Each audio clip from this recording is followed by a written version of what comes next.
माय बापे केवळ वासी तेने न जावे तीर्थासी पुंडलिके काय केले परब्रह्म उभे ठेले तैसा होई तू सावध हृदय धरी नारायण तुका म्हणे माय बापे अवघी देवाची स्वरूपे पुंडलिके काय केले परब्रह्म उभे ठेले पांडुरंग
श्री सच्चिदानंद रूपाय विश्व उत्पत्त्यादि हेतवे तापत्रय विनाशाय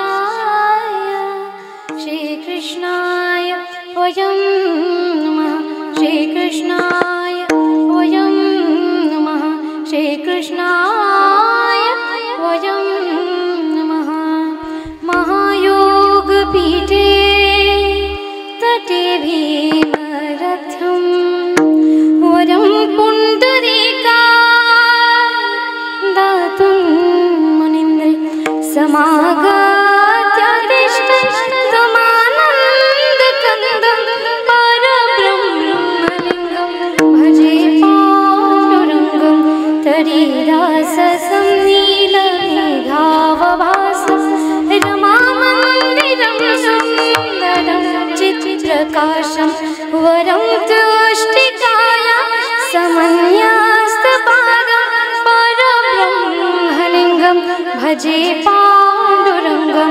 परब्रह्मलिङ्गं भजे पाण्डुरङ्गं नमामि शमीशान निर्वाणरूपं विभुं व्यापकं ब्रह्म ब्रह्मवेद स्वरूपं निजं निर्गुणं निर्विकल्पं निरीहं चिदाकाशमाकाशवासं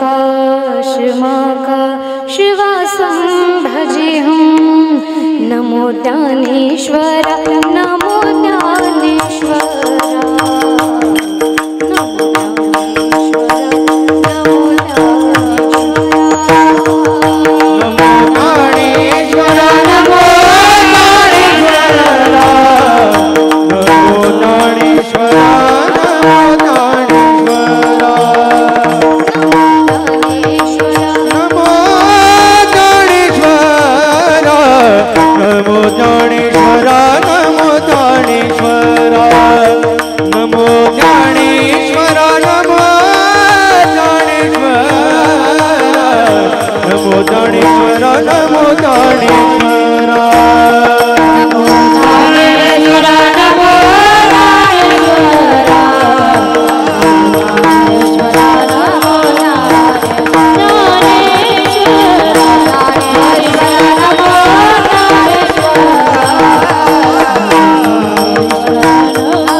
सर्वांना माझा रामकृष्ण निवडलेला अभंग जगद्गुरु जगतवंदनीय संत तुकाराम महाराज यांचा 4 चरणाचा सुंदर असा आई वडील आपल्या जीवनामध्ये कोण आहेत आणि खरं तर प्रत्येकाने सांगावं आणि तुम्ही ऐकावं आणि प्रत्येकावर विश्वास ठेवण्यासाठी आजकाल प्रत्येकाचं मन मानत सुद्धा नाही, म्हणून संतांनी काय सांगितले आई वडिलांबद्दल हा सुंदर असा आशय व्यक्त करणारा प्रकट करणारा अभंग आज मी कीर्तन रूपी सेवेकरता निवडलेला आहे। अभंगाच्या प्रथम चरणाचा अर्थ आधी सरळ साधा सोपा भावार्थ घेऊयात। प्रथम चरणामध्ये महाराज म्हणतात, माय बापे केवळ काशी तेने न जावे तीर्थाशी। माय बापांच्या चरणामध्ये काशी सारख्या पवित्र तीर्थाचं सुद्धा फळ आहे।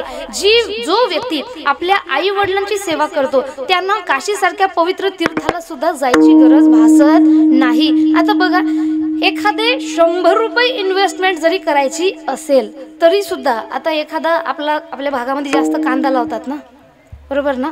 हा, आपल्या भागामध्ये कांदा लावतात। आपण ज्या व्यापाराला कांदा विकतोय त्या व्यतिरिक्त जर दुसरा व्यापारी आला तर आपण डायरेक्ट कांदा त्याला विकायला देणार नाही। आधी काय करणार? चौकशी करणार, बाबा कुणी दिला होता, तुम्ही दिला का? मग तुम्ही दिला तर तुम्हाला फायदा झाला का? म्हणजे तुम्हाला फायदा झाला तरच आम्ही सुद्धा त्यांना देणार, नाही तर देणार नाही। मग प्रत्येकाच्या मनामध्ये येणारा प्रश्न की आई वडिलांना एवढं महत्त्व तुम्ही देत आहात की काशी सारख्या पवित्र तीर्थाला सुद्धा जायची गरज नाही। मग एवढं महत्त्वपूर्ण जे तुम्ही सांगताय यासाठी काही पुरावा आहे का? आधी कुणी केलं होतं का? कारण आजकालचं जग कसं आहे, पहिले इस्तेमाल करे फिर विश्वास करे. महाराज म्हणतात केलं होतं. कुणी केलं होतं? पुंडलिके काय केले.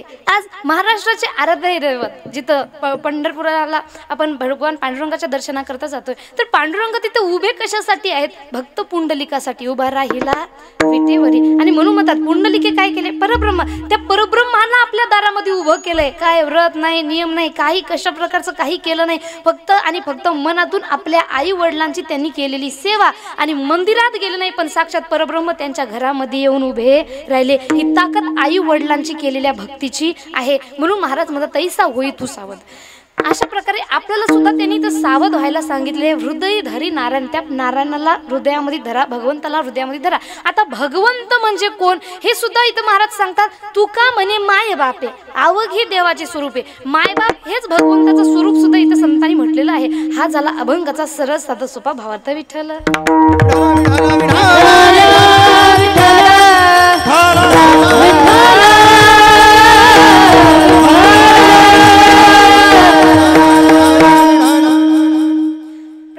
स्मरणानिमित्त आपण सर्वजण जे उपस्थित झालेले आहेत, सर्व आव्हाड परिवारातर्फे आम्ही आपल्या सर्वांचे मनापासून धन्यवाद मानते. महत्त्वाचं म्हणजे कैलासवासी वसंत पांडुरंग आव्हाड यांच्या प्रथम वर्ष श्राद्धनिमित्त सुंदर असं कीर्तनरूपी सेवेचं जे आयोजन केलेलं आहे आणि ज्यांनी आयोजन केलेले महत्त्वाचे म्हणजे त्यांचे धन्यवाद सुरुवातीला मानायला हवे की त्यांचे दोन्ही सुपुत्र श्री शुभम वसंत आव्हाड तथा श्री कुमार दीपक वसंत आव्हाड दोघांसाठी एकदा जोरदार टाळ्या वाजवायच्या. आता त्यांच्यासाठी टाळ्या का वाजवायला लावल्या हे मी नंतर सांगते, सुरुवातीला सर्वांचे धन्यवाद झाल्याच्या नंतर. कारण जी गोष्ट मी तुम्हाला करायला सांगितली त्या प्रत्येक गोष्टीमागं काही ना काहीतरी कारण आहे, नुसतं तुम्हाला करायला सांगितलेली नाही. तर प्रथमतः आजच्या कीर्तनरूपी सेवेसाठी लाभलेली उत्कृष्ट अशी साऊंड सिस्टीम सागर साऊंड गोंदिक दादांसाठी जोरदार टाळ्या वाजवायच्या. सर्वांच्या मनात तुमची त्यांच्यासोबत काही भांडण आहे का? नाही ना? थोडं मोठ्यानं टाळ्या वाजवा ना मग. हां, ज्यांच्या नावाच्या परिचयाचा कुणालाही गरज नाही असे कलाकार रत्न आपण सर्वांनी इथं बोलवलेले आहेत. सर्वांच्या लाडक्या गायिका हरिभक्तपरायण कुमारी राणीताई दौंड एकदा ताईंसाठी जोरदार टाळ्या वाजवायच्या. त्यांचेसुद्धा मनापासून धन्यवाद. ज्यांच्या नावामध्ये मंगल, ज्यांच्या आवाजामध्येही मंगल आणि ज्यांचं नावसुद्धा मंगल अशा हरिभक्तपरायण मंगलताई पवार एकदा जोरदार ताईंसाठी सुद्धा टाळ्या वाजवायच्या. आणि सुंदर असा आवाज ज्यांचा आहे, ज्यांच्या आवाजाची कला म्हणजे अथांग सागराप्रमाणे विशाल आणि ज्यांचं नावसुद्धा विशाल हरिभक्तपरायण विशाल महाराजांसाठी जोरदार टाळ्या वाजवायच्या. सुंदर असं गायन त्यांचंसुद्धा आहे. आणि महत्त्वाचं म्हणजे सुंदर असं मृदंग वादन ज्यांनी आपल्यासमोर केलेले, गोड स्वभावाचे, आपल्या काही जण वाणीमधून मंत्रमुग्ध करतात तर काही जण हाताच्या बोटांमधून सुद्धा मंत्रमुग्ध करतात. हरिभक्तपरायण अभिषेक महाराज एकदा महाराजांसाठी जोरदार टाळ्या वाजवायच्या. अगदी सुंदर असं वादन त्यांचं आहे. आणि या सर्वांना एकत्रित आणणारा बघा, हिऱ्याची किंमत ज्वारीशिवाय दुसरं कुणालाही कळू शकत नाही. म्हणून इथं ज्वारी म्हणून बसलेले सर्वांचे लाडके आणि आपल्या गावाचे सगळ्यात जास्त लाडके, मला आमच्या राहुलदादांनी सांगितले तर गावात असा कार्यक्रमच नाही जे महाराजांच्या स्वीकृतीशिवाय किंवा महाराजांची एंट्री न झाल्याशिवाय होणार नाही. म्हणून गोड स्वभावाचे हरिभक्तपरायण ज्यांना ज्ञानेश्वरी कंठस्थ आहे परंतु तरीसुद्धा खाली बसलेले. बघा, ज्ञानेश्वरी कंठस्थ आणि त्यांनी खाली बसून कीर्तन ऐकणं नाही फार मोठी गोष्ट आहे बरं का. कारण संत म्हणतात भक्ती प्रेमाविन ज्ञान नको देवा, अभिमान नित्य नवा तया माझी. ज्ञान आलं तिथं अहंकाराचा डोळा येणार म्हणजे येणार, परंतु स्वतः ज्ञानेश्वरी कंठस्थ एवढं ज्ञान प्राप्त केलं परंतु तरीसुद्धा मनाची नम्रता ही कधीच हरवू दिली नाही. याला खरी भक्ती म्हणतात. म्हणून हरिभक्तपरायण रमेश महाराज आव्हाड एकदा महाराजांसाठी जोरदार टाळ्या वाजवायचे. आणि बघा, मी नेहमी सांगते मित्र कसा असावा. It is not important to have a long friend list on WhatsApp, Facebook and Instagram, but it is most important to have at least one friend who read your face as a book and say WhatsApp. अर्थ, WhatsApp, Facebook आणि Instagram यासारख्या social मीडियावर तुमची हजारो मित्रमंडळी असण्यापेक्षा प्रत्यक्ष जीवनामध्ये असा एकतरी मित्र असावा जो फक्त तुमच्या व्हॉट्सअप स्टेटसपुरता मर्यादित नसावा, ज्यानं तुमचा चेहरा पाहून तुमच्या मनात काय दुःख ओळखलं पाहिजे. आणि असेच मित्र आमच्या दीपकदादांचे, त्यांचे शुभमदादांचे, आमचे राहुलदादा एकदा जोरदार त्यांच्यासाठी सुद्धा टाळ्या वाजवायचे. आम्ही रात्री आमचं कीर्तन सोलापूरला होतं. असं तर आम्ही काल घरून निघलो होतो 9 वाजता. 10 तास प्रवास करून सोलापूर गेलो आहे आणि सोलापूरला मुक्काम जर केला असता तर आज इथं वेळेवर कीर्तनाला पोहोचणं होत नव्हतं. मुळात राणीताई मंगलताई जिथं असणार तिथं आम्ही कीर्तनाला लेट पोहोचणार हा नियमच झालेला होता. आज फर्स्ट टाइम असं झालं, त्यांना उशीर झाले बरं का. म्हणून मी त्यांना आल्याला म्हटलं आज आम्ही जिंकलो तुम्ही हारले. कोइन्सिडन्स असा की त्यांचे जास्तीत जास्त कीर्तन दुर्गम भागात आमच्यापासून लांबच भागामध्ये असतात आणि म्हणून आम्हाला यायला उशीर होतो. परंतु यावेळेस आम्ही ठरवलंच होतं की आज आम्ही त्यांच्यापेक्षा आधीच येणार, म्हणून आम्ही रात्री तिथं मुक्काम न करता रात्रीच निघालो. 5 वाजता इथं पोहोचलो आणि छानपैकी आराम आमचा ज्यांच्या घरी झालाय, ज्यांनी सुंदर अशी सेवा आमची केली असे सतीश दादा आव्हाड, एकदा त्यांच्यासाठी जोरदार टाळ्या वाजवायचे.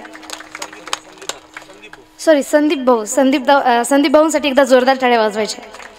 त्यांचेसुद्धा मनापासून मी धन्यवाद मानते. आणि महत्त्वाचं म्हणजे इकडे कुठंही कीर्तन असो, आपल्या लहान बहिणीप्रमाणे आमच्यावर प्रेम करणारे आमचे मोठे बंधू किरण दादा सानपसुद्धा कीर्तनरूपी सेवेसाठी आलेले, एकदा त्यांच्यासाठी सुद्धा जोरदार टाळ्या वाजवायच्या.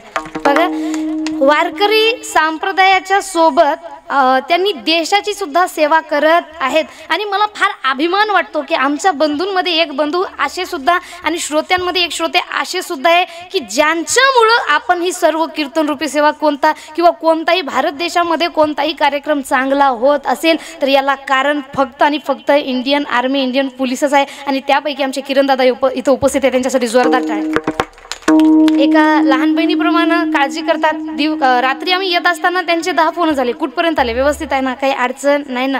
एवढा प्रेमळ त्यांचा स्वभाव म्हणून त्यांचेसुद्धा मनापासून धन्यवाद मानते. आपली कीर्तनरूपी सेवा शूट ज्यांनी करत आहेत, वारकरी संप्रदाय सुंदर असं ज्यांनी सेवा रेकॉर्ड करत आहेत. आणि बघा, बरेच जण म्हणतात कीर्तनं ऐकायची असतात, कीर्तनं प्रसारित करायची नसतात. तर बदम दादा कच्चा बदम अशा गोष्टींवर नाचणं, अश्लील गाणे फेमस करणं किंवा नको त्या गोष्टींना फेमस करणं यापेक्षा चांगले काहीतरी ऐकून आपल्या मुलाबाळांच्या मनावर सुद्धा मतपरिवर्तन झालं पाहिजे, असं काहीतरी प्रसार माध्यम असावं. आणि ज्यांनी या सर्वांना वाव दिलेले आहे ते म्हणजे संपूर्ण वारकरी संप्रदायाचे यूट्यूब चॅनल. म्हणून एकदा चॅनलवाला ज्यांनी शूट करत आहे दादांसाठी एकदा जोरदार टाळ्या वाजवायचे. सर्वांचे मनापासून धन्यवाद मानते आणि आपल्या कीर्तनरूपी सेवेला सुरुवात करते. बघा, मी सुरुवातीलाच म्हटलं होतं की शुभम दादा तथा दीपक दादा यांचे मानव तेवढं धन्यवाद कमी आहे आणि जगापुढं समाजापुढं एक नवीन आदर्श त्यांनी निर्माण केलेला आहे. आजकालचं आपण वातावरण पाहू शकता. मी नेहमी सांगते, आजकालची मुलं बाळं काय म्हणतात, ब्रिस्टॉलशिवाय ब्रँड नाही, बाटाशिवाय चप्पल नाही, आयफोनशिवाय मोबाईल नाही. घरावर पत्र असतील पण EMIवर भाड्यानं मोबाईल घेतात. म्हणजे नको त्या गोष्टीच्या मार्गाला आपली मुलं बाळं लागलेली आहेत. आणि महत्त्वाचं म्हणजे आपल्याला आपण पाहू शकतो की EMIवर मोबाईल घेणारे किंवा हे जे शानशोक करणारे जे मुलं बाळ आहेत यांचे आई वडील फार कष्ट घेतात का माझ्या मुलाला काही कष्ट सहन करायची गरज राहू नये म्हणून, आणि तरीसुद्धा नको त्या गोष्टीमध्ये त्यांनी पैसा वाया घालतात. परंतु आजच्या या जगामध्ये दीपक दादा तसा शुभम दादा यांच्यासारखा मुलगा, यांच्यासारखी संतती लाभणं हे प्रत्येकाला जमायचं नाही. कारण हल्लीच्या या कलियुगामध्ये मुलाबाळांची 2च वाक्य आहे. ते म्हणतात, हम दो हमारे दो माँ बाप को फेक दो. माय बापाला घरी ठेवायला कुणी तयार नाही. हम जाएंगे रामेश्वर काशीवर, घर में माँ बाप उपाशी. घरच्या माय बापाला उपाशी मारतात आणि बाहेरच्या देवाला जाऊन पंक्ती घालतात. घरचा देव जर उपाशी असेल तर बाहेरच्या देवाला किती जरी खाऊ घातलं तरी सुद्धा भगवंत आपल्यावर कधीच प्रसन्न होणार नाहीत. आणि म्हणून सुंदर असा आदर्श आपल्या समाजासमोर दोघांनी सुद्धा मांडलेला आहे. आणि महत्त्वाचं म्हणजे दोघं सुद्धा चांगले युवा उद्योजक सुद्धा आहेत. आपल्या आई वडिलांचं नाव सुद्धा चांगल्या प्रकारे त्यांनी वाढवत आहेत. आणि महत्त्वाचं म्हणजे आपल्या वडिलांच्या वर्षश्राद्धानिमित्त सुंदर असं कीर्तनरूपी सेवेचं आयोजन सुद्धा त्यांनी इथं केलेलं आहे. यामध्ये अन्नदान होतं, ज्ञानदान होतं, प्रत्येक प्रकारचं दान. आणि या जगामध्ये सगळ्यात महत्त्व कलियुगामध्ये जर कशाला दिलं असेल तर हे कशाला दिलेलं आहे, अन्नदानाला किंवा दानाला दिलेलं आहे. बघा, राजा बलीची कथा जर आपण ऐकली असेल, त्रिभुवनाचं राज्य राजा बलीला मिळालं याचं फक्त एकच कारण, आधीच्या जन्मामध्ये एक डाकू होते. फक्त 3 घास भाकर स्वतः उपाशी राहून एका कुत्र्याला त्यांनी दिले होते आणि या 3 घास भाकरीच्या बदल्यावर त्यांना त्रिभुवनाचं राज्य भगवंतांनी इथं त्यांना मिळालं होतं. मग आपण इथं एवढं दान करतोय तर आपल्याला किती काही मिळणार महाराज. आणि एखाद्या व्यक्तीचा मृत्यू झाल्याच्या नंतर त्याला समोर गेल्याच्या नंतर यातना होऊ नये आणि आपण इथं जे काही पुण्य करतोय याचं फळ हे जो व्यक्ती मरण पावलेले किंवा ज्या व्यक्तीला मोक्ष मिळाले त्याला लाभतं. आणि म्हणून त्यासाठी वर्षश्राद्ध किंवा बाकीचे इतर कार्यक्रम केलेले असतात. बघा, आपला भारत देश हा एवढा महान आहे की मी माझ्या ऐकण्यामध्ये आलेली एक कथा आहे, कितपत खरी मला माहीत नाही, हे तुम्ही बघायचे. फक्त माझ्या ऐकण्यामध्ये आलेली आहे म्हणून मी तुम्हाला सांगते की असं म्हणतात की शहाजहान याने सगळ्या देशावर सगळ्या याच्यावर राज्य केलेलं आहे, परंतु जेव्हा त्याच्या शेवटची वेळ आली तेव्हा त्याच्या मुलानं त्याला स्वतः कारागृहामध्ये टाकून ठेवलं होतं. तेव्हा उन्हाळ्याचे दिवस होते आणि उन्हाळ्याच्या दिवसामध्ये त्यांनी आपल्या मुलाला एक पत्र लिहिलं की बाळा, एक वेळेस मला जेवायला कमी दे, उन्हाळ्याचे दिवस आहेत, फक्त मला थोडंसं पाणी जास्त पाठव, कारण उन्हाळ्यामुळं तहान लागते, एकदा जेवण कमी केलं तरी चालते. परंतु त्यांच्या मुलांनी त्यांना पत्र रिटर्नमध्ये लिहून पाठवले की आहे त्याच्यामध्ये गुजारा करा, नाहीतर आहे ते सुद्धा मिळणार नाही. यावर म्हणतात शहाजहानने आपल्या वडिलांसाठी एक पत्र लिहून पाठवले. त्या पत्रातील मजकूर थोडा फारसी भाषेमध्ये होता. तो मजकूर कशा प्रकारे तर म्हणतात, ए पिसर तू अजब मुसलमानी ब पिदरे जिंदा आब तरसाने आफरीन बार हिंदवान सदबार मैं देहदन पिदरे मुर्दा राव दायामा. सांगितलेला फारसी शब्दाचा अर्थ काय की बाळा, ज्या भारत देशावर तू आणि मी राज्य करत आहोत याचं राज्य तर दोघांनी सुद्धा केलेले, परंतु या देशातील लोकांना अजूनही आपण कळू शकलो नाही. भरपूर आपण पैशानं श्रीमंत असेल, सम्राट असेल, परंतु संस्कृतीची श्रीमंती ही आपल्याकडं नाही. कशावरून तर ऐक बाळा, एक तू आहे जे आपल्या जिवंत वडिलांना सुद्धा साधारण पाण्यासाठी तरसवत आहे, जिवंत वडिलांना सुद्धा पाणी देत नाही. आणि एक ज्यावर आपण राज्य करतो या भारत देशातील लोक आहे जे आपल्याला मेलेल्या आई वडिलांना सुद्धा पितृश्राद्धाच्या मधून आपल्याला जेवण दान देत आहेत. आणि म्हणून म्हणतात या जगामध्ये सगळ्यात श्रेष्ठ संस्कृती कोणती? जहाँ डाल डाल पर सोने की चिड़िया करती है बसेरा, वो भारत देश है मेरा, वो भारत देश है मेरा, वो भारत देश है मेरा, प्यारा भारत देश है मेरा. जहाँ डाल डाल पर सोने की चिड़िया करती है बसेरा,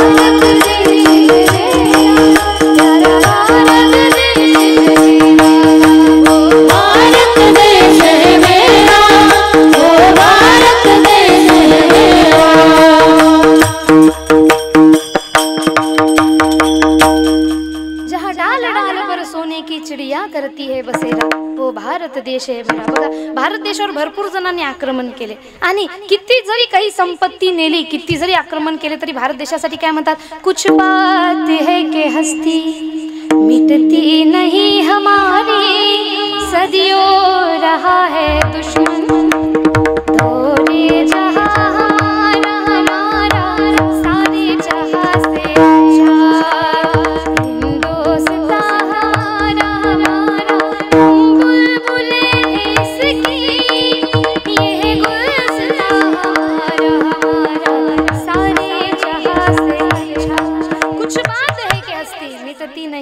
हमारी का, कारण भारत देशाची खरी श्रीमंती हे नेलेला कोहिनूर नाही, भारत देशाची श्रीमंती हे नेलेलं सोनं नाही, भारत देशाची श्रीमंती हे भारताबाहेर गेलेल्या वस्तू नाही, तर भारत देशाची खरी संस्कृती ही त्याची खरी संपत्ती सुद्धा आहे. आणि एवढी श्रीमंत संस्कृती आपल्या भारत देशाची आहे की तर जिवंतपणे आई वडिलांची सेवा तर करतात, पण आई वडील मेल्याच्या नंतर सुद्धा त्यांची आठवण म्हणून त्यांची सेवा केली जाते. आणि सुंदर असा आदर्श शुभम दादा तथा दीपक दादा त्यांनी आज समाजासमोर ठेवलेले, मग जोरदार त्यांच्यासाठी टाळ्या वाजवायच्या.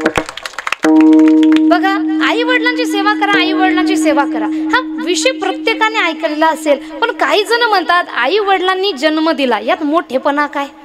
प्रत्येक जण जन्म देत आहे आणि कर्तव्य आहे त्यांचं, जन्म देणं हे प्रत्येक आई वडिलांचं कर्तव्य आहे आणि त्यांच्यासाठी कार्य करणं हे सुद्धा प्रत्येक आई वडिलांचं कर्तव्य आहे. मग त्यांच्यासाठी काहीतरी आपण करायला पाहिजे, आई वडिलांची सेवा करायला पाहिजे अशी लोक का म्हणतात? आणि आई वडिलांनी आपल्यासाठी असं काय केलेलं आहे की लोक म्हणतात की त्यांचं ऋण आपण कधीच फेडू शकत नाही? तर बघा, हे जाणून घेण्यासाठी एक दृष्टांत तुम्हाला सांगते.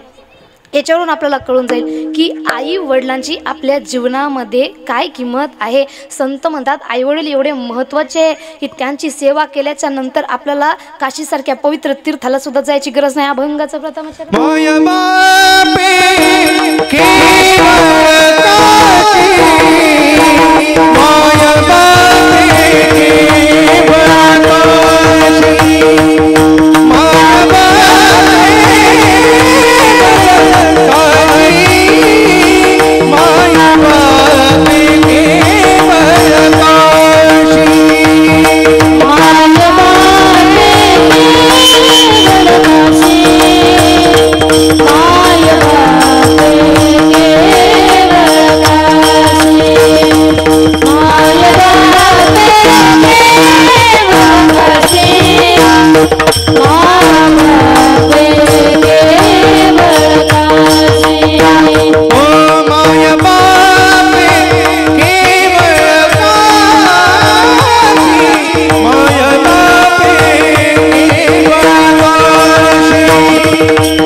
नामचरणामध्ये महाराजांनी जे म्हटले, माय बापे केवळ काशी तेने न जावे तीर्थासी. जो व्यक्ती आपल्या आई वडिलांची सेवा करतो त्याला काशीसारख्या पवित्र तीर्थाला सुद्धा जायची गरज नाही.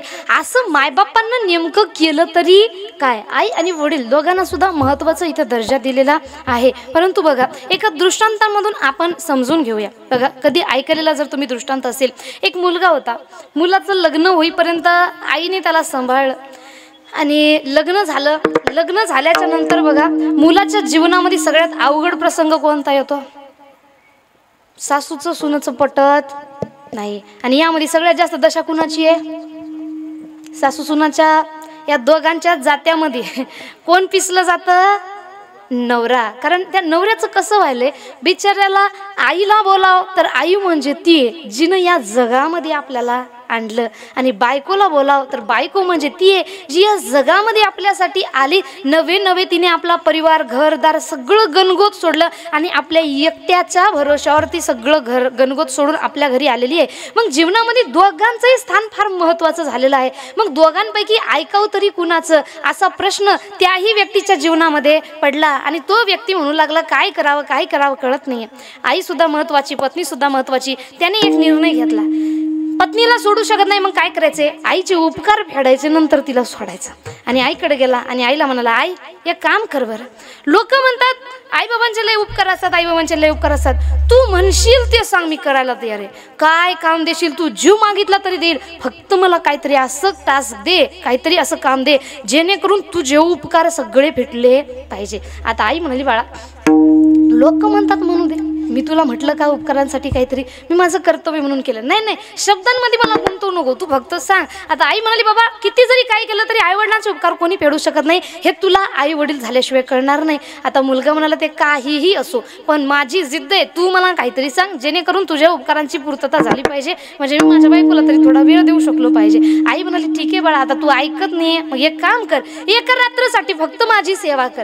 तू जर हे पूर्ण केली तर मी समजून जाईल की तू माझी सेवा पूर्ण झाली आणि माझ्यावर तुझ्यावर काही उपकार आपल्या एकमेकांवर राहिलेले नाही. आता मुलगा म्हणा, ठीक आहे, नक्की, हा एवढंच करायचं ना? हा ठीक आहे, ठरलं यांचं. महाराज थोडं गरीब परिस्थिती होता, दिवसभर शेतामध्ये काम केलं, रात्रीला आला, जेवण केलं आणि आईला म्हणाला, सांग काय करायचंय? आई म्हणाली, काहीही करायचं नाही. बाज माहिती आहे ना तुम्हाला? कुठं खाट सुद्धा म्हणतात, कुठं बाज. तुमच्या इकडं काय बाज म्हणतात ना? हा, बाज. त्या आईने बाज टाकली. आईने सांगितले, बाजवर मी झोपणार, खाली अंथरून टाक, फक्त गोधडी टाकायची, गादी टाकायची नाही, खाली गोधडी टाक, गोधडीवर तू झोपायचे. गोधडी कळतं ना? आता चादर ब्लँकेटचा जमाना आलेला आहे, बेडशीटचा. गोधडी तेवढं कुणाला माहीत नाही. हे जे जुनी लोक आहेत त्यांना माहीत असेल, बऱ्याच प्रमाणात जुनी लोक इथं आहेत. माहीत आहे ना तुम्हाला गोधडी? हे माना हलवू नका गडे तुम्ही. माना हलवायचं काम कुणाचं असतं? नंदी बैलाचं. आपण कोण आहे? मनुष्य. बरं, माझ्याकडे पाहून तुम्हाला भीती वाटायली का?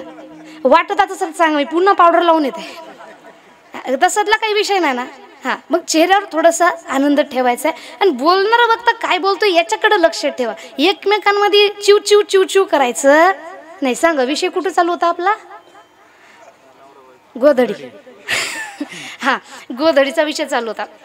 आईने सांगितले, गोधडी अंतर, त्याच्यावर झोपायचं. मुलगा म्हणाला, एवढ्या उपकार फिरतील? कर तर बाळा. ठीक आहे म्हणाला. थंडीचे दिवस, वरून पांघरायला गोधडी, खालून आतरायला गोधडी, थंड पडलं ना. आता झोपला महाराज. थंडीमुळे त्याला खाली आधीच झोप येत नव्हती, कशी बशी झोप लागली. एवढ्यामध्ये आईनं त्याला आवाज दिला, बाळा थोडं पाणी आणून दे, उपकार फेडायचे ना, थोडं पाणी आणून दे. ठीक आहे आई म्हणाला. फार आनंदात उठला आणि आईसाठी एक ग्लास भरून पाणी आणलं. आई हुशार होती, आईने एक ग्लास पाणी पिलं, ग्लास आपल्या बाजूच्या खाली ठेवून दिला. मुलाला म्हटली, तू झोप. तो झोपला. जसा तो झोपला त्याला झोप लागली. आईने हात मारला आणि ते ग्लास मधलं पाणी दिलं सांडून त्याच्या अंथरुणावर. आता त्याला तो गडबडून उठला आणि त्याला राग आला आणि तो आईला म्हणू लागला, काय ग आई, सगळं पाणी सांडले, आधीच थंडीची झोप येत नाही आणि तू असं केलंय. आता आई म्हणाली, बाळा माफ कर, रात्रीला मला दिसलं नाही, हात लागला, चुकून माफ कर. आता म्हणाला, काय करू सांग? गोधडी बदलायची, ओली आहे ना? हा, पालथी करून त्याच्यावरच झोपायचं. ठीक आहे, त्याच्यावरच झोपला. आता थंडी गोधडी, थंड वातावरण, आधीच झोप लागेना, कशी बशी झोप लागली. नेमकी झोप लागली. आईनं पुन्हा आवाज दिला, बाळा थोडं उठ ना, पाणी आण ना. आता मात्र तो उत्साह त्याच्या मनात राहिलेला नाही. आता थोडा रागात म्हणाला, आणतो, थोडं थांब. उठून गेला राग राग, ग्लास भरून पाणी आणलं, आईने एक घोट पिला आणि ग्लास पुन्हा तिथं ठेवला. याला माहित होतं मागच्या वेळेस हात लागला होता, याने यावेळेस काय केलं, ग्लास उचलला आणि पायथ्याशी ठेवून दिला. आता पायथ्याशी ठेवला. शेवटी आई म्हणजे आई असते महाराज, त्यांनी काय केस उन्हामध्ये पांढरे केलेले नसतात, जुनी लोक फार अनुभवी असतात. आणि नेमकी त्याला जशी झोप लागली, आईने काय केलंय, उठली आणि पाय त्या ग्लासाला मारला. आता आधी डोक्याकडचं भिजून होतं, आता पायथ्याकडचं सुद्धा सगळं भिजून गेलं. पायथ्याकडचं जसं भिजलं, मुलगा उठून बसला आणि पुन्हा आईला म्हणाला, काय ग आई? आता आई म्हणाली, बाळा मी ग्लास हाताकडून ठेवला होता, पायाकडून कसा गेला मला माहीत नाही. मी तर चालली होती वॉशरूमसाठी, परंतु पायाकडून ग्लास होता हे मला माहीत नाही. आता याला माहीत होतं, ठेवणार कोण होता, चूक आपलीच आहे, गप्प झोपावचं. आता त्याने काय केलंय, पुन्हा ते अंतरून पालथं करून टाकलं, झोपला. नेमकी जशी त्याला झोप लागली, आईनं त्याला तिसरी वेळेस आवाज दिला, बाळा उठ ना, मा थोडं पाणी आणून द्या ना. आता याची तळपायाची आग मस्तकाला गेली. हा म्हणाला, अगं रात्री काय खाऊन झोपली होती, नुसतं पाणी पाणी पाणी पाणी, सकाळपासून रात्र झोप झाली तसं पाणी पाणी पाणी पाणी करते. एक दिवसाचे उपकार फेडायचे म्हणून काय जीव घेतं का? थांब आता तुला पाणीच देतो म्हणाला. हांडा कळतं ना, हांडा कळतं ना. राग राग गेला, हांडा उचलला आणि तिच्या बाजूवर नेऊन आपटला. घे रात्र भर पीत बस, हे तुझा हांडा, हे तुझं पाणी, हे तुझे उपकार मला फेडायचे नाही. एक दिवस उपकार फेडायचे म्हणून काय माझा जीव घेणार का? म्हणून राग राग निघू लागला. आईनं हात धरला, बाजूवर बसवलं, डोक्यावरून हात फिरवला आणि म्हणू लागली, बाळा तुला 1 मिनिटाचा त्रास झाला तर तुझ्यापेक्षा दुप्पट त्रास मला होतो बाळा. कारण तुला 9 महिने 9 दिवस या गर्भामध्ये ठेवून मी वाढवलेलं आहे, स्वतःचा जीव धोक्यामध्ये घालून तुला मी जन्म दिलेला आहे. म्हणून तुला त्रास देणं हे माझ्यासाठी कधीच मजेचं नव्हतं. पण तू जी जिद्द पकडली होती की उपकार फेडायचे, काय उपकार आहेत यासाठी एक डेमो देणं, एक उदाहरण देणं हे फार महत्त्वपूर्ण झालं होतं. आणि म्हणून मी यासाठी एक उदाहरण तुला दाखवलेलं आहे. ते म्हटलं, याच्यात काय उदाहरण आहे? तेव्हा त्याने सांगितले, बाळा तुला मी फक्त 3 वेळेस उठवलं, तू मला एवढा चिडचिड केला की माझ्या पुढं पाण्याचा हांडा आणून आपटून निघून जात होता. तुला माहिती आहे का, तू लहान होता तेव्हा दिवसभर झोपा काढायचास.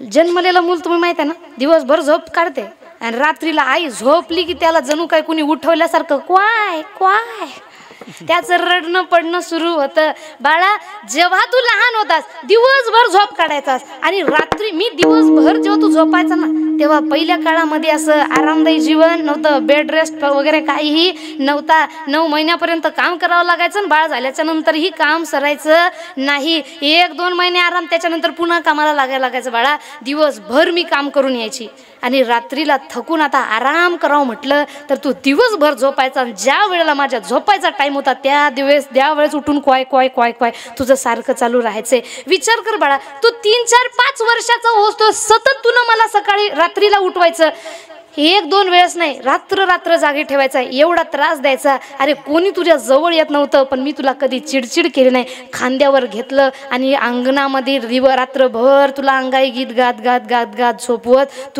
तुझी मी सेवा केलेली आहे. तुला 3 वेळेस उठवलं तर तुला एवढा राग आला. विचार कर, तू मला 3-4 वर्ष सतत झोपू दिलं नाही, मला तुझा किती राग आहे पाहिजे होता बाळा. आणि तुला 2 एका दिवसामध्ये माझे उपकार फेडायचे. अरे ज्या अंथरुणावर, भिजलेल्या अंथरुणावर पाणी सांडलेले, तुला तिथं झोपणं झालं नाही. तुला सांगते बाळा, तू लहान होता तेव्हा जशी लहान लेकरं सू करतात ना, तू सुद्धा सू करायचास. गोदडी माझ्या अंगाखाली राहायची, थंडीचं वातावरण होतं, पण तुला थंडी लागू नये, तुझी तब्येत बिघडू नये म्हणून तू ज्या जागेवर सू केलीस, वास येत होता पण त्या जागेवर मी झोपायची आणि माझ्या कोरड्या जागेवर तुला झोपायची. अरे जिथं पाणी सांडलं तिथं तुला झोपणं होत नाही, जिथं तू सू केली तिथं सुद्धा मी झोपले. एवढं तुझ्यासाठी केलं पण कधी शब्दाने सुद्धा तुला म्हणून दाखवलं नाही. एवढे उपकार तुला एका दिवसामध्ये कसे फेडणं होतील बाळा. म्हणून म्हणतात या जगामध्ये आपल्यावर प्रेम करणारे भरपूर लोक आपल्याला दिसतात, पण ऐसी कळवळ्याच याती करीला लेकुराचे हित लेकुराचे हित लेकुराचे हित लेकुराचे हित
ऐसी कळवळ्याची याती, ऐसी कळवळ्याची किंवा जाती करी लाभाविन प्रीती. या जगामध्ये आपल्यावर प्रेम करणारे भरपूर लोक आहे, पण त्या प्रेमामध्ये कुठं ना कुठं तरी काहीतरी स्वार्थ लपलेला आहे. तोही बघा, एक नवरा जेव्हा मुलगा जेव्हा मुलगी पाहायला जातोय, तिच्यामध्ये आधी काय पाहतो, दिसायला कशी सुंदर आहे का, सुंदर असेल तर तिच्यासोबत लग्न करणार. दुसरा विषय, हाईट पाहिली, सुंदरता पाहिली, सगळं पाहिलंय आणि सगळ्यात शेवटी पाहतो तो म्हणजे गुण. आणि सुंदरतेवर, आपण दिसायला सुंदर असेल, आपल्या सुंदरतेवर झालेलं हे प्रेम एक स्वार्थाचा भाव आला.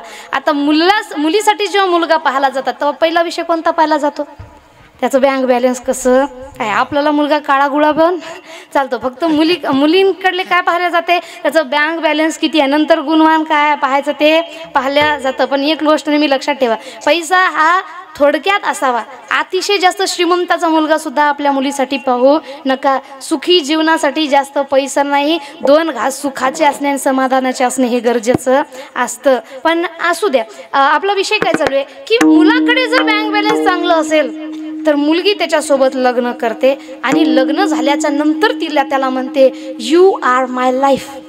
आणि लग्न झाल्याच्या नंतर नवरा बायकोला म्हणतो माय लाईफ माय वाईफ. असो, या दोघांचं जे प्रेम आहे, या प्रेमामध्ये कुठं ना कुठं तरी स्वार्थ आहे. पण आई वडिलांच्या प्रेमामध्ये स्वार्थ आहे का, तर बरीच जण म्हणतात आई वडील जन्म देतात आणि जे काही कार्य करायचं असतं ते करतात, हे कर्तव्य त्यांचं, यात नवीनपणा तरी काय. आता यात नवीनपणा काय तुम्हाला सांगते, मी माझ्या आजोबांना सुद्धा हेच विचारलं होतं, बाबू की कार्य तर सर्वजण करतात, आई वडील सर्वांनाच आहेत आणि आई वडिलांना जन्म देण्यासाठी त्यांचं पालन पोषण करण्यासाठी जन्म दिलेला आई वडील सुद्धा आहेत, मग आई वडिलांचे उपकार आई वडिलांचे उपकार असं का म्हटलं जातं. माझ्या आजोबांनी जे मला उत्तर दिलं मी तुम्हाला देते. बघा, माझे आजोबा म्हणतात माझ्याकडे एवढी संपत्ती आहे की मी घरी बसून जरी खाल्लं तरी संपणार नाही, पण मी कार्य करतोय कशासाठी, पुढची पिढीसाठी. आणि मी जर पुढच्या पिढीचा विचारच केला नाही, जाऊ दे हे मुलं असे ती कोणाची होणार आहे म्हणून घर बसल्या जर खाल्लं तर मी आयुष्यभर जरी खाऊन बसून खाल्लं तरी माझ्या पिढीला तरी माझं संपणार नाही, एवढी संपत्ती माझ्याकडे आहे. पण तरी सुद्धा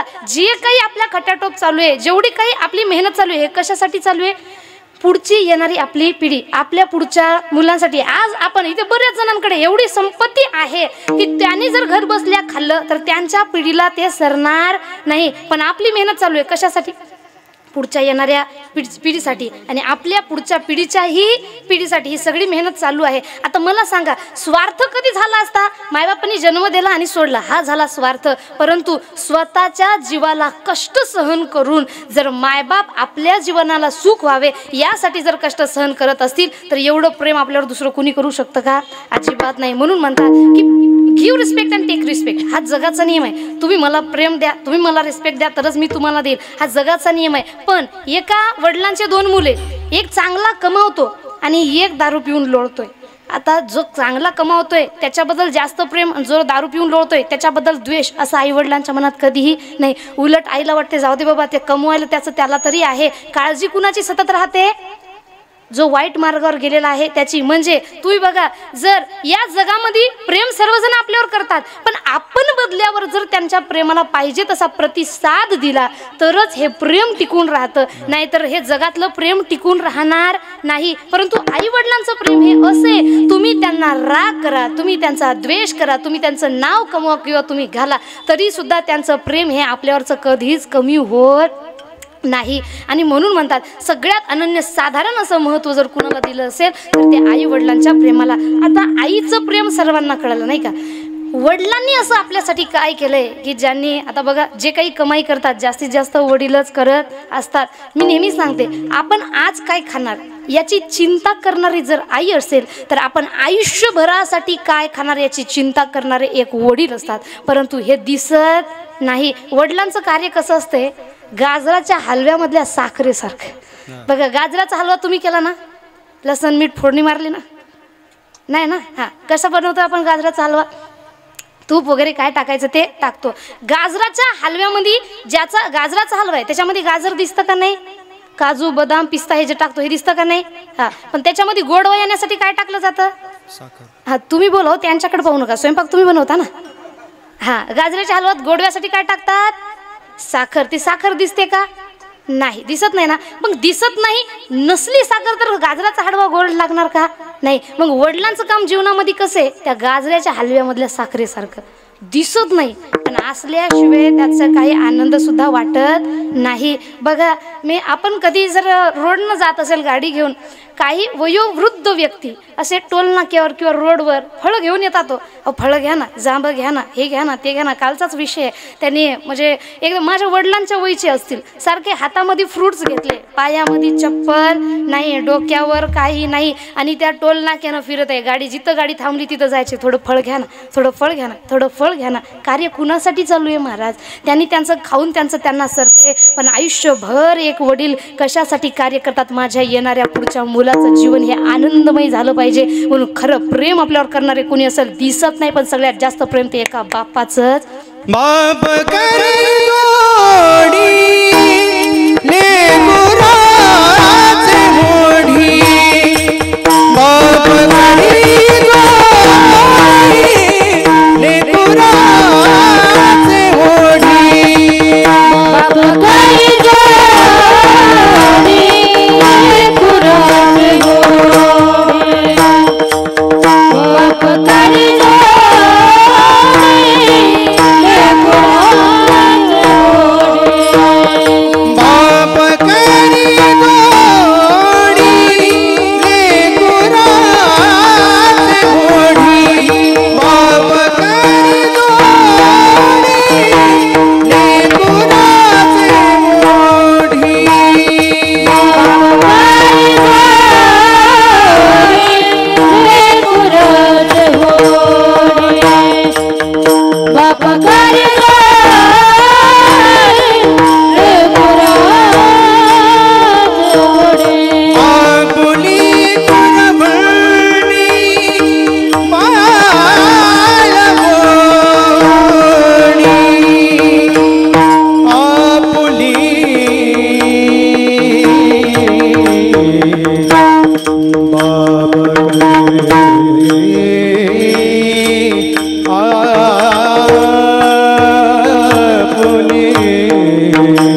सुंदर असं गायन आणि महत्त्वाचं म्हणजे तिघांपैकी एकापेक्षा एक सुंदर असा आवाज त्यांचा. एकदा जोरदार टाळ्या पखवाज वादकांसाठी सर्वांसाठी त्या आणि लाभलेली सुंदर साऊंड सिस्टीम ऑपरेटर दादाचे सुद्धा धन्यवाद. म्हणून अशा प्रकारे वडिलांचं जीवनामध्ये महत्त्व फार अनन्यसाधारण असे महाराज. तुम्ही बघा वडील म्हणजे कोण एका शब्दामध्ये तुम्हाला सांगते. जेव्हा आपण लहान असतो पुरुष वर्ग, आधीच्या काळी पुरुषांचा जास्त लाड होता, या काळात मुलींचा जास्त लाड आहे असं म्हणायला हरकत नाही. बघा जेव्हा आपण लहान होतो आपली आई आपल्याला उचलून घ्यायची. कुठं उचलून घ्यायची? कडेवर, बरोबर ना? कडेवर उचलून घ्यायची. कारण काय? आपली आई म्हणते बाळा तू पायानं चालू नको, कडेवर बस, कारण पायानं तुला ते जग दिसणार नाही जे माझ्या डोळ्यानं मला दिसत आहे. तू कडेवर बस, माझ्या डोळ्यानं मला जे जग दिसतंय ते तुझ्या डोळ्यानं तुला सुद्धा दिसलं पाहिजे म्हणून आई कडेवर घेते. परंतु जेव्हा एक वडील उचलून घेतात तेव्हा वडील कुठं उचलून घेतात? खांद्यावर. वडील खांद्यावर उचलून घेतात. याचं एकमेव कारण असं की वडील म्हणतात बाळा तू खाली चालू नको, खाली तुला जग दिसणार नाही, तू कडेवर बसेल तर फक्त आणि फक्त जसं जग मला दिसतंय तेवढंच जग तुला दिसेल. बाळा तू कडेवर नाही तू खांद्यावर बस, जे जग माझ्या डोळ्याच्या पलीकडे ते जग तुला दिसलं पाहिजे म्हणून एक वडील खांद्यावर उचलून घेत असतात. म्हणून वडील म्हणजे कोण तर म्हणतात उरामंदी माया ज्याच्या काळ्या मेघावानी दाखवना कधी कुणा डोळ्यातल पाणी. झिजू झिजू संसाराचा गाडा हाकला वाटामध्ये हसू जरी कणा वाकला. घडीभर तू थांब गड्या ऐक त्याची झापर लई अवघड हाय गड्या उमगाया वापर उमगाया वापर लई अवघड हाय गड्या उमगाया वापर उमगाया वापर. वडील म्हणजे कोण हे कळणं फार अवघड आहे. म्हणून म्हणतात लई अवघड हाय गड्या उमगाया बापर. म्हणून अशा प्रकारचे या वडिलांचं जीवनामध्ये महत्त्व फार जास्त आहे महाराज. तुम्ही बघा वडिलांची किंमत फक्त त्यांना कळते ज्यांच्या जीवनामध्ये वडील राहिलेले नाहीत. आता आमचे शुभमदादा दीपकदादा क्षणाक्षणाला त्यांना वडिलांची आठवण येत असेल, परंतु त्यांचे वडील जिथं कुठं असतील आणि त्यांना बघत असतील, मी आनंदाने सांगू शकते आणि आनंदाने सांगू इच्छिते सुद्धा, जिथं कुठं आपले वडील असतील स्वाभिमानाने पाहत असतील की माझे मुलं माझ्या नंतरही माझं नाव चांगल्या प्रकारे टिकून जिवंत ठेवत आहेत. बघा इथं मनुष्य जन्माला आला तर बरेच जण म्हणतात या कारणानं मेला, त्या कारणानं मेला, या कारणानं मेला, त्या कारणानं मेला. तर तुम्हाला सांगू इच्छिते मनुष्याचं मरण्याचं एकमेव कारण कोणता अपघात नाही आहे, कोणत्या प्रकारची बिमारी नाही आहे. मनुष्याचं मरण्याचं एकमेव कारण म्हणजे जन्म आहे. ज्याचा जन्म झाला त्याला मृत्यू हा अटळ आहे. परंतु आपण आपल्या वडिलांच्या गेल्याच्या नंतर, आईच्या गेल्याच्या नंतर किंवा आपण गेल्याच्या नंतर आपली पुढची पिढी कशा प्रकारे कार्य करते याच्यावरून ठरतं का आपलं नाव हे जिवंत राहणार आहे का आपलं नाव हे मरण पावणार आहे. म्हणून संत म्हणून गेले की मरावे परी कीर्तिरूपी उरावे. म्हणून आज नसतील त्यांचे वडील त्यांच्यामध्ये उपस्थित, पण तरी सुद्धा कीर्तिरूपाने त्यांनी त्यांच्या वडिलांचं नाव आजही अजरामर करून जिवंत ठेवलेलं.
म्हणून अशा प्रकारे आपण एखादा व्यक्ती गेला यामध्ये काही मोठेपणा नाही, जो आला त्या प्रत्येक व्यक्तीला इथं जाणंही जाणं आहे. कारण इथं आपलं शास्त्र सुद्धा सांगते अहन्यहानी भूतानी गच्छन्ति यम मंदिरम शेषास्ति रत्वमिच्छन्ति किमाश्चर्य मतपरम. या जगातील सगळ्यात मोठं आश्चर्य कोणतं असेल महाराज तर हे आहे की मनुष्य रोज कुणाला ना कुणाला तरी यमसदनी जाताना पाहतो, तरी सुद्धा या पृथ्वी तलावर असा राहतो की जणू काही त्याचं मरण कधीच येणार नाही आहे. आणि म्हणून अशा प्रकारे आपण गेलो यात काहीच मोठेपणा नाही. मग आपल्याला जर वाटत असेल आपण मेल्याच्या नंतर आपण गेल्याच्या नंतर आपलं नाव राहिलं पाहिजे, तर कितीही पैसा कमावला तरी आपलं नाव शिल्लक राहणार नाही. आपल्या मुलाबाळांना संस्कार असे द्या की आपल्या मुलाबाळांच्या संस्कारामधून आपलं नाव हे अजरामर झालं पाहिजे. गेले दिगंबर विश्वर विभूती, राहिल्या त्या कीर्ती जगा माझी. म्हणून आई आणि वडील या दोघांचं जीवनामधील महत्त्व तुम्हाला लक्षातच आलं असेल. म्हणून महाराज म्हणतात एवढं महत्त्वपूर्ण वागणूक ज्यांची आहे,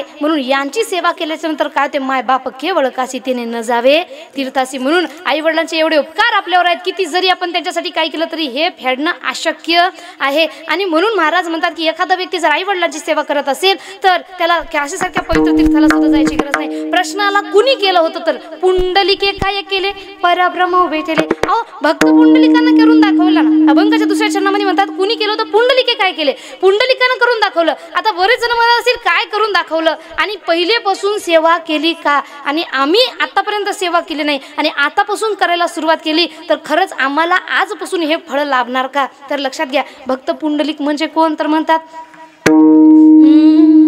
तो भक्त पुंडलिक होता पापी आणि दृष्ट, आई बापाची केली सेवा सारे पाप झाले नष्ट. भक्ती पाहून भक्ताला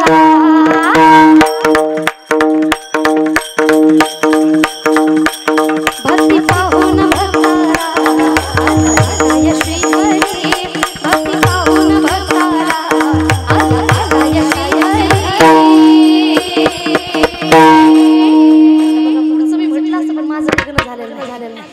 मला काय धनी नाही. तुम्हाला आहे ना लग्न कुणा कुणा झालं हात वर करा.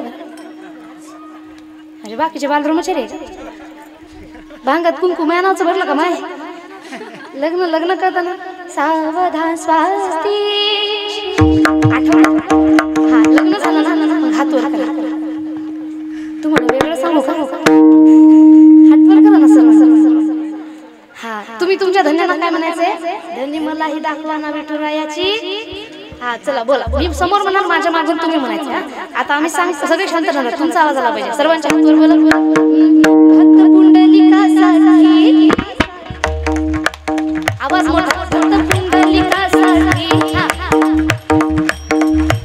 धनी मलाही दाखवा ना, धनी मलाही दाखवा ना. धन्याची भीती वाटायची तर तुमच्या चप्पल कुठे, चप्पल मंडपाच्या बाहेर का मंडपाच्या आत आहे. तुम्हाला तुमच्या चप्पलची शपथ आहे म्हणून सर्वांनी मोठ्याने बोलायचे. हात वर, स्ट्रेट हात वर, दोन हात वर. देवाला धन्यवाद द्या. दोन्ही हात गुरु मला दिले याच्यासाठी धन्यवाद. सर्वांचे हात वर. हा इकडे पण करा. रोडवरचे कीर्तनातच आपण सर्वांचे हा इकडे विभागाचे करा हात वर. हा सर्वांनी बोला धनी मलाही भक्त पुंडलिकासाठी उभा राहिला विठेवरी. भक्त पुंडलिकासाठी उभा राहिला विठेवरी.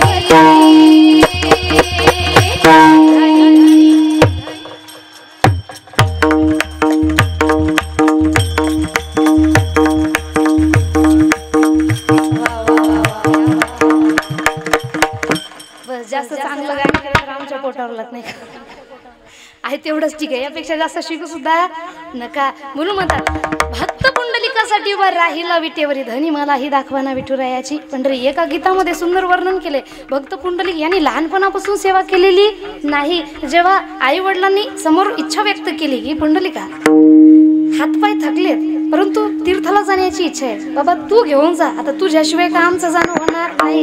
पत्नी म्हणाली मग मी एकटीच काय करू, मी सुद्धा येणार. आता निघाले पती पत्नी, भक्त पुंडलिक त्यांची पत्नी आणि त्यांचे आई वडील.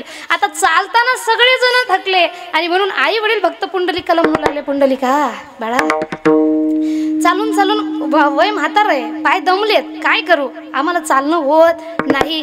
एवढ्यामध्ये पत्नी सुद्धा म्हणाली मी सुद्धा थकलेली आहे. आता तिघं झाले माणसं, थकलेले झाले 3 आणि ताकदवर झाला एकटा भक्त पुंडलिक. मग कराव तरी काय, तर एका ठिकाणी वर्णन आलेलं आहे की त्यांनी काय केले.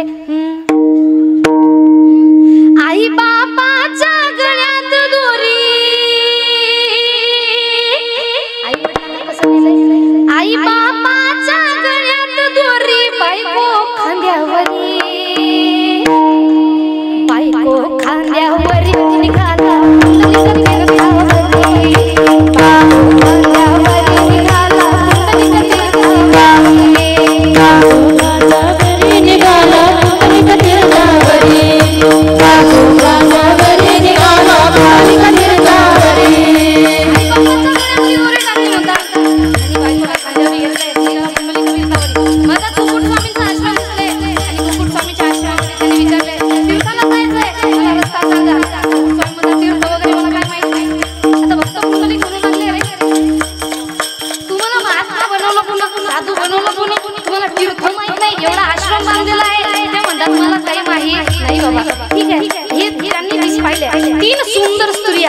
साफसफाई करत आहे त्यांच्या आश्रमामध्ये.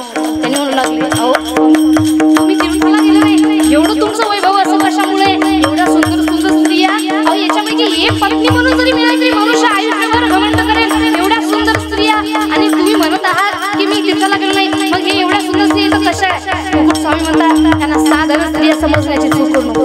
या 3 पवित्र नद्या ज्या माझ्या आश्रमामध्ये साफसफाईचं काम करत आहे, तेव्हा त्यांनी सांगितले असं तुम्ही काय कार्य केले, तीर्थ तुम्हाला माहित नाही, तीर्थला गेले नाही, मग त्यांनी एवढं तुम्ही काय काम केले. त्यांनी म्हणतात मी करू शकतो का, मुकुट स्वामी सांगितले हो करू शकतो ना, काय करायचं काय नाही, आई वडिलांची सेवा कर. आणि जशी आई वडिलांची सेवा कर त्यांच्या डोक्यामध्ये प्रकाश पडला, अरे मी तर माझी नको ती हानी होणार आहे, तर एवढ्या माझ्या आई वडिलांना मी त्रास दिलेला आहे. आणि त्या दिवशी बसून ते म्हणतात ना काय काशी करीसी गंगा भीतरी चांगला नाही जो, किती तीर्थाला स्नान करा तुमचं शरीर निर्मळ होऊ शकत नाही, कारण ज्याचे चित्त शुद्ध नाही तिथं देव सुद्धा काही करू शकत नाही. नाही निर्मळ जीवन काय करील साबन. मग चित्त शुद्ध होण्यासाठी काय लागतंय, जी चूक आपल्याच्यानं झाली त्याचं मनातून प्रायश्चित. आणि पुंडलिकाच्या डोळ्यामध्ये अश्रू आले आणि त्या अश्रूने त्याचं सगळं पाप धुवून गेलं. आणि त्या दिवशी बसून त्यांनी आई वडिलांची भक्ती करायला सुरुवात केली. आणि भक्ती करायला सुरुवात केल्यानंतर काय म्हणतात, या पुंडलिकाचा लाडका रे, या पुंडलिकाचा लाडका रे,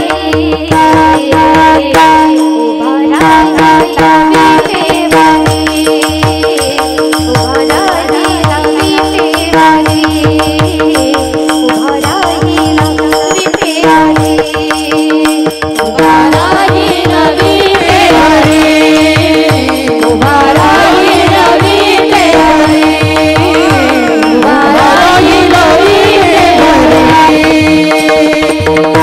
या पुंडलिकाचा लाडका रे, उभा राहिला विटेवारी.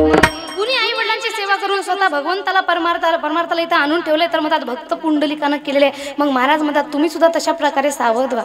आता तरी सावध व्हायला पाहिजे. आणि सावध होतील कधी, जेव्हा आपण आपल्या मुलाबाळांना चांगले संस्कार देऊ. आता बघा बऱ्याच जणांना वाटत असेल की जसं शुभम दादाने तथा दीपक दादाने आपल्या आई वडिलांच्या वर्षश्राद्धानिमित्त इथं सुंदर असं कीर्तनरूपी सेवेचं आयोजन केलेलं आहे. महत्त्वाचं म्हणजे असं नाही की त्यांनी रिकामे, त्यांच्याकडं दुकान आहे, त्यांच्याकडे त्यांचा व्यवसाय, चांगले युवा उद्योजक सुद्धा आहेत. आणि आई वडिलांनी दिलेले चांगले संस्कार आणि भगवंताची त्यांच्यावर असलेली कृपा की आपल्या आई वडिलांची त्यांनी गेल्यानंतरही त्यांनी जाणीव इथं ठेवलेली आहे. मग असे पुत्र आपल्या पोटी सुद्धा जन्माला यावा असं आपल्याला वाटत असेल तर कारण काय, आपुलिया इथं जो असे जागता धन्य माता पिता त्याची. आपले आई वडील जसे संस्कार देतात तशा प्रकारचीच मुलं बाळं घडतील. म्हणून शेवटच्या 5 मिनिटांमध्ये तुम्हाला सांगते की आपल्या मुलाबाळांना चांगले संस्कार द्या. जर आपल्याला वाटत असेल की आपली मुलं बाळं चांगली घडाव तर एक गोष्ट लक्षात ठेवा, आजकाल माता पिता वर्ग काय करतात, लहानपणापासून संस्कार नाही, फक्त TV पिक्चर मोबाईल पाहू मोठं करायचं ठरवतात. आणि लहानपणापासून आपली लेकरं काय पाहून मोठी होतात, तोंडापुढं मोबाईल, आणि मोबाईलमध्ये आहा टमाटर बडे मजेदार, वा टमाटर बडे मजेदार यासारख्या गोष्टी ऐकून ठेवतात. माता पित्या वर्गांना सांगितलं अहो मंत्र जाप द्या, ते म्हणतात no this type is only and only for education. हा फक्त शिक्षणाकरता असलेला टाइम आहे, शिक्षणाला टाइम द्या. पण एक गोष्ट लक्षात घ्या, शिक्षण म्हणजे काय हे तरी आपण समजून सांगितलं पाहिजे. Our degree just a piece of a paper. Our real education is seen in our behaviour with others in a real life. आपण आपल्या प्रत्यक्ष जीवनामध्ये कुणासोबत कशा प्रकारे वागतो यावरून ठरतं की आपण किती शिकलेलो आहोत. Education is not just a name of any degree or certificate that can be shown to others as a proof. नुसतं लोकांना दाखवण्याकरता घेतलेल्या डिग्र्या खरं शिक्षण होत नाही. म्हणून अशा प्रकारे आपल्या मुलाबाळांना शिक्षणाचा खरा अर्थ सांगा आणि जसे संस्कार देता, जसे शिक्षण देता तशाच प्रकारचे संस्कार सुद्धा आपण त्यांना द्यायला पाहिजे. जसं आव्हाड परिवाराने आपल्या दोन्ही मुलांना संस्कार दिले तशाच प्रकारे आपण सुद्धा आपल्या मुलाबाळांना चांगले संस्कार द्या. आणि महाराजांनी हा उपदेश केलाय की तैसा होई तू सावध, तू सुद्धा सावध हृदयी धरी नारायण. एकदा सर्वांनी भगवंताचं नामस्मरण करायचे. विठोबा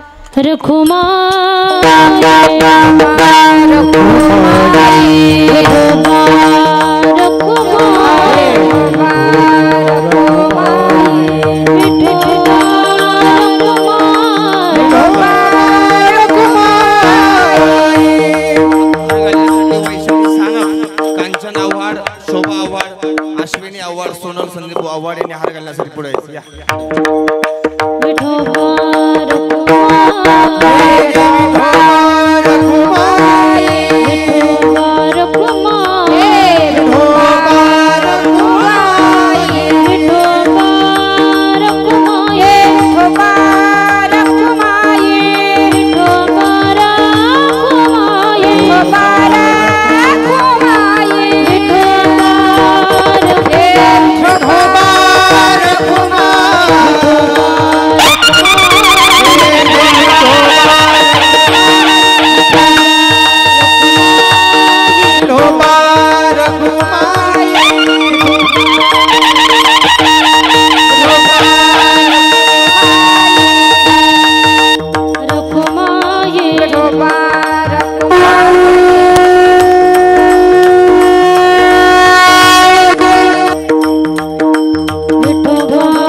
सर्वांनी हात वर करायचे. आपली कीर्तन झालेली आहे. फक्त काय करायचे, जेवढे पकवास वाजतात पकवासवार बोल वाजवतात तेवढे आपल्याला हातावर टाळीने वाजवायचे आहे.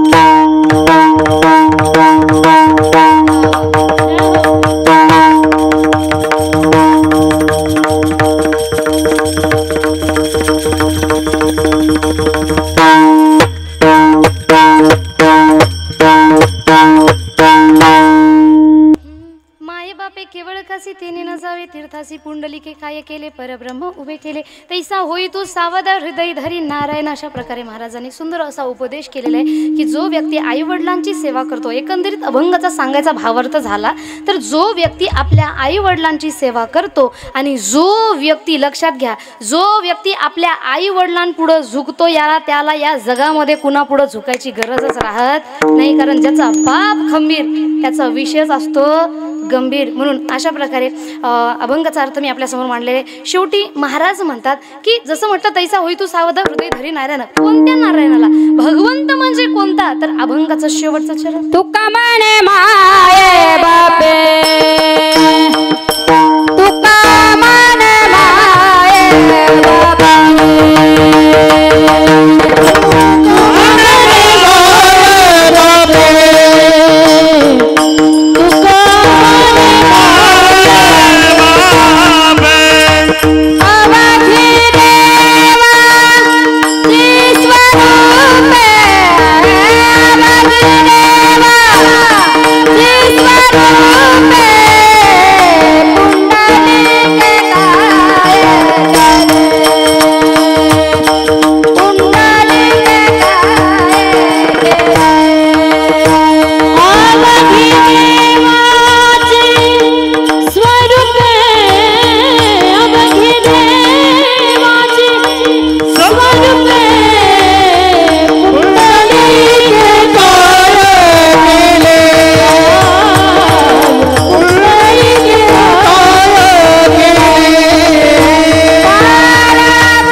परब्रह्म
सर्वांसाठी क्या बात. शेवटी महाराज म्हणतात मायबापांची सेवा करायला पाहिजे, कारण मायबाप म्हणजेच कोण आहे तर तुका म्हणे मायबापे अवघी देवाची स्वरूपे. मायबाप हेच भगवंताचं स्वरूप इथं त्यांनी सांगितलेलं आहे. हा झाला अभंगाचा पूर्णता भावार्थ. कीर्तन वेळेच्या थोडंसं पुढं गेलेले, कारण जशी मला सूचना आली त्याप्रमाणे मी थोडंसं पुढं सुद्धा घेतलेलं आहे, म्हणून आपला कीर्तनाचा जो वेळ आहे तो झालेला आहे. म्हणून शेवटी मी आपल्या सर्वांना एकच सांगू इच्छिते की इथं आल्याच्या नंतर प्रत्येक व्यक्तीला जाणं आहे, कारण मी नेहमी एक जे माझं आवडतं गीत आहे मी नेहमी सांगते. कोणतं एक तुम्हाला कडू म्हणून दाखवते. येताना घेऊन आलास काय, जाताना घेऊन जाशील काय, नको अभिमान करू भल्या मानसा, नको अभिमान करू भल्या मानसा. इथं जो व्यक्ती आला त्याला जावं लागेल. मग आपल्याला जर वाटत असेल की मी सुद्धा जिवंत राहिलो पाहिजे, तर जसं कैलासवासी वसंत भाऊ पांडुरंग आव्हाड यांनी आपल्या मुलाबाळांना त्यांनी दिलेल्या संस्कारांमधून जिवंत आहे, तशा प्रकारे आपण सुद्धा त्या आपल्या मुलाबाळांच्या संस्कारांमधूनच जिवंत राहू शकतो. मग मुलाबाळांना चांगले संस्कार द्या, जेणेकरून त्यांनी चांगल्या मार्गावर लागले पाहिजे आणि आपल्या नावाचा ध्वज हे चांगल्या प्रकारे समोर त्यांनी नेला पाहिजे. हा झाला अभंगाचा पूर्णता भावार्थ. एकंदरीत सांगायचं म्हणजे आई वडिलांची सेवा. आजची झालेली कीर्तनरूपी सेवा माझे गुरुजी हरिभक्तपरायण पंजाब महाराज चालगणीकर तथा भाऊसाहेब यादव महाराज आळंदीकर यांच्या चरणी अर्पण करते. या कीर्तनरूपी सेवेला उपस्थित सुंदर असे मृदंगाचार्य हरिभक्तपरायण अभिषेक महाराज, एकदा जोरदार महाराजांसाठी टाळ्या वाजवायच्या. आणि सुंदर असे गायनाचार्य हरिभक्तपरायण विशाल महाराज नन्नवरे, एकदा जोरदार महाराजांसाठी टाळ्या. सुंदर झाला आपल्यासमोर त्यांनी म्हटली. हरिभक्तपरायण मंगलताई गोड स्वभावाच्या, एकदा ताईंसाठी सुद्धा जोरदार टाळ्या वाजवायच्या. तथा हरिभक्तपरायण राणीताई दोन, ताईंसाठी सुद्धा जोरदार टाळ्या वाजवायच्या. बाबांचं नाव काय? प्रकाश महाराज गतीर. अच्छा, क्या बात आहे. कुळी कन्या पुत्र होती जी सात्विक, तयाचा हरिक वाटे देवा. मुलं बाळ व्हावं तर अशी व्हाव महाराज. चार चौघामध्ये आपली कॉलर ही टाईट राहिली पाहिजे, म्हणून एकदा बाबांसाठी सुद्धा जोरदार टाळ्या वाजवायच्या.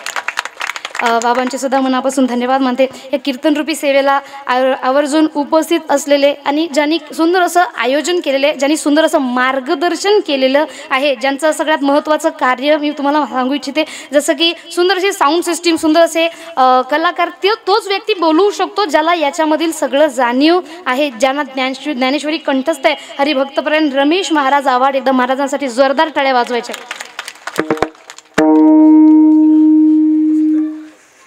तथा येऊ देत ना थोडं बाहेर, येऊ देत ना बाहेर. अच्छा, आपल्या वेळातून वेळ काढून माननीय जिल्हा परिषद अध्यक्ष शीतलताई सांगळे यासुद्धा उपस्थित झालेले, त्यांच्यासाठी जोरदार टाळ्या वाजवून स्वागत करायचे. तथा लाभलेली सुंदर अशी साऊंड सिस्टीम ऑपरेटर दादाचे मनापासून धन्यवाद. शूटिंग ज्यांनी केली कॅमेरामॅन दादाचे धन्यवाद. आपल्या कीर्तनरूपी सेवेला उपस्थित शेळके भाऊ त्यांनीसुद्धा आलेले, त्यांचेसुद्धा मनापासून धन्यवाद. आमचे मोठे बंधू किरण दादा सानप त्यांनीसुद्धा उपस्थित आहे, त्यांचेसुद्धा मनापासून धन्यवाद. आणि ज्यांनी ही सुंदर अशी कीर्तनरूपी सेवा आयोजित केलेली आहे, श्री शुभम दादा वसंत आव्हाड, त्यांचे पुत्र तथा कुमार दीपक वसंत आव्हाड या लहाने पुत्र, त्यांच्या दोघांसाठी एकदा जोरदार टाळ्या वाजवायच्या. आणि संपूर्ण परिवाराचे तथा गबा मीनाताई वसंत आव्हाड पत्नी यांचे सुद्धा मनापासून धन्यवाद मानते आणि ही कीर्तनरूपी सेवा इथंच पूर्णविराम देते. ज्ञानेश्वरा माऊली ज्ञानराज माऊली